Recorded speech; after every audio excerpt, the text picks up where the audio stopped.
Ассалаумағалейкум, қалаларыңыз қалай? Біз алдыңғы видеода Каспий туралы түсіреміз деп айтқанбыз. Міне бүгінгі видеода Каспий туралы кемшіліктерін, артықшылығын, қалай Каспиймен істеген тиімді или тиімді емес па, сол жайлы айтатын боламыз. Алда көретін боласыздар. Бұл видеоны міндетті түрде өткізіп алмаңыздар, және де сіздердің достарыңыз Каспиймен айналысқысы келіп, или сіздердің достарыңыз сауда жасаса, осы видеоны таратыңыздар. Барлығына таратыңыздар. Кеттік олай болса. Достар, мына Каспийдің басқа магазиндерден артықшылығы, или OLX, Криша, Сату.kz сатылым бар барлық жерде. Бірақ Каспий магазин, оларды жарнамасыз сатамайсыз. Дұрыс па? Каспий магазинге саласыз, тегін жарнамасыз саласыз. Ол кезде жарнама, ол жерде ақша алады. Сатылым болса ғана, сатылым болмаса сізден ақша алмайды. Басқа магазиндерден, басқа сатылым магазиндерден Каспий магазиннің артықшылығы осы. Содан кейін сатылым көп болады. Не үшін сатылым басқа магазиндерден көп болады? Өйткені Каспийде 6 айға бөліп береді, және де 3 айға бөліп береді, и оларда акция болады, 12 айға бөліп береді товарды. Сол үшін басқа магазиндерден артықшылығы. Өйткені ол жерде сіз егер товарыңызды қойсаңыз, чек продажа дейді ғой, продажаңыз примерно 2 есе или 1-1, одан көп болмаса, одан кем болмайды. Солай өседі товар, сатылым. Және де 6 айға бөліп төлеуге болады. Басқа магазиндер номер ID Қазақстан бойынша не үшін ерекшелігі? Мысалға айтайық, Каспий магазин осы Алматы қаласында өзінің доставкасы бар. 3 сағаттық сіз заказ қабылдасаңыз, Каспий магазин келіп, сіздің затыңызды алып, басқаларға апарып береді. Жылдам тез жеткізеді. Курьерский компания ең жақсы курьерский компаниялармен жұмыс. Каспий магазинмен Қазақстан бойынша барлық қалаға товарыңызды жеткізе аласыз. И сіз Алматыдасыз ба, Ақтөбедесіз ба, или Оралда, Қызылорда, қай қалада болсаңыз, көп рөл атқармайды. Қай қаладан бір қалаға жібере аласыз, өз затыңызды ұсынған. Сол айырмашылығы. Басқа Сату.kz, OLX деген магазиндерден артықшылығы Каспий магазинінің. Және де Каспий магазинінде бәрі плюс деп айтуға да болмайды. Каспий магазинінде өзінің кемшіліктері бар. Ол туралы айта кетсек, Каспийдің басқадан артықшылығы, минустары Каспий магазинінің. Ол Каспий магазинде сіз егер сіз товар салайын деп тұрсаңыз, сіздің товарыңыз Каспийде жоқ болса, егер салу кішкене қиындау болады. Ол үшін фотоаппаратпен или фотостудияға барып, өз товарыңызды түсіріп, ол жерде 500-500 фон болу керек. Фоныңыз үлкендеу болу керек, и міндетті түрде ақ фонда болу керек. Сипаттамаңыз сосын болу керек. Сол кезде ғана өтеді. Өткен жағдайда 3 күн мен 10 күннің арасында өтеді. Сосын сосын минус тағы өз-өзіңізге, мысалы Каспий магазинді сіз алдайым деп өз-өзіңізге заказ беріп, сосын өз-өзіңізге отзыв қойсаңыз, оны Каспий міндетті түрде бөліп қояды. Ол кезде сізді банға жібереді. Бан деген Каспий магазиніңізді олар жауып алады. Каспий магазиніңізді жауып тастайды. Солай істесеңіз. Каспий магазинде сосын колл-центр жоқ, оларға звондай алмайсыз. Сіздің бір нәрсе сұрайып, или бір проблемаңыз болса, Каспий магазинге только жаза аласыз. Өзіңіз техподдержка бар ішінде, сол техподдержкаға жазасыз. Осындай кемшіліктері бар. Тағы да басқа да кемшіліктерін Каспиймен істеп білесіздер. Бұл ең маңызды деген кемшіліктері ғой. Ары қарай Каспий магазинмен Каспий магазинмен товар салу үшін сізде өзіңізде товар болу керек.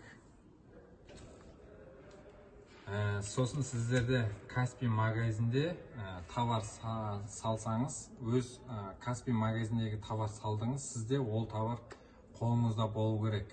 Не үшін? Сізде мысалы, сіз Петропавлдасыз или Алматыдасыз. Сізден сіздің тұрған қалаңыздан біреу заказ беріп қалды сол товарды. Сізде ол товар жоқ, или сол жерге сіздің сатып алатын поставщигіңізге бардыңыз, ол кісіде де жоқ болып қалған кезде сіздің анаяқта рейтинг түседі. Рейтинг түссе, олай тағы да бір-екі рет түсе берсе, рейтинг сатылым сізде азаяды. Сатылым азайып, минусқа түсесіз, төмен қарай түсе бересіз, рейтинг түссе. Сол үшін бірінші сіз Каспийге магазинге салмай тұрып товарыңызды, или поставщикке звондап біліп алуыңыз керек, ол кісіде товар бар екенін, или болмаса өзіңізде наличие товар болу керек. Каспий магазиндегі тұрған товар өзіңізде наличие болу керек. Сіздерде Каспий магазинмен жұмыс істеу үшін 3 нұсқасы бар. Бірінші нұсқа, сізде товар бар, өзіңізде товар бар, сіз бірақ Каспий товар жөнді сатамай, тағы да үстіне пайда қойып, тағы да интернет магазинмен сатқыңыз келіп жатыр. Сол үшін Каспий магазинге өз товарыңызды саласыз. Сізде бар товарларды көріп Каспий магазинде, соларға өз бағаңызды қойып, басқа адамдар, сіздердің товарыңызды сатып отқан адамдардың жанына сіз конкуренция болып келесіз. Бұл бірінші сатылым. Товарды Каспий магазинмен сатуға болады. Бұл бірінші. Ал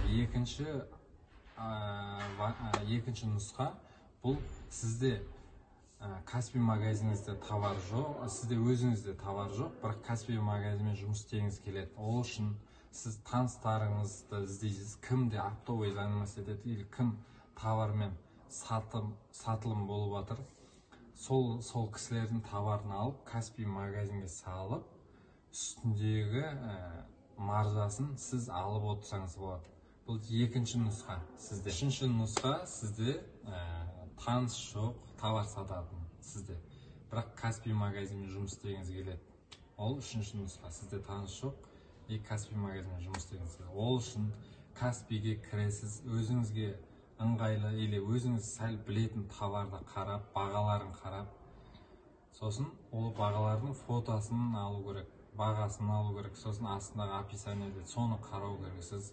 Сосын оптом поставщиктерді іздейсіз, AliExpress дейді, или оптом Молдексте сататын оптовиктер бар ғой, үлкен-үлкен, солардан бағаларын салыстырып қарайсыз.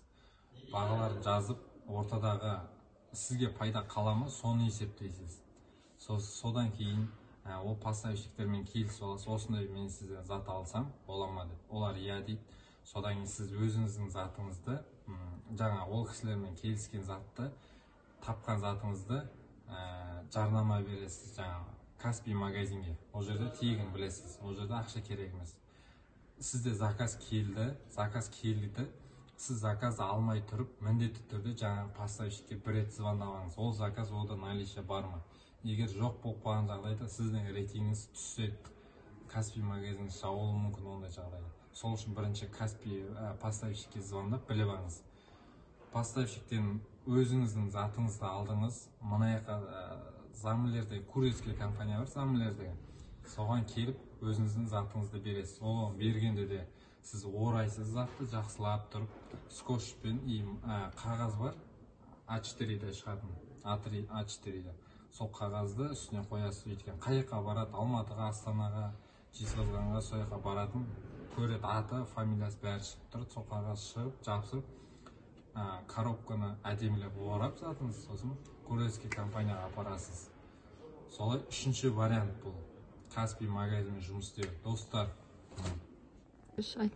Достар, мына осылай Каспий магазинмен жұмыс істесе болады.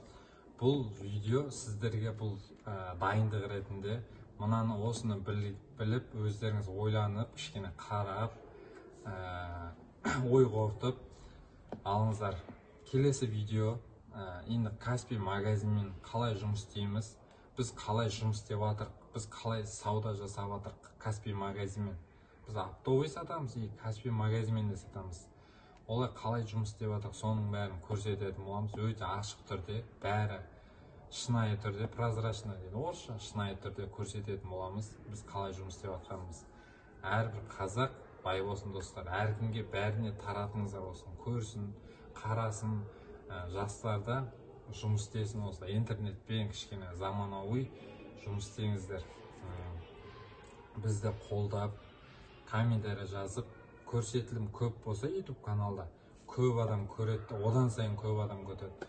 И YouTube'дан айырмашылығы, бізді көп адам көрсе, YouTube'дан ақша бөлінеді өзі.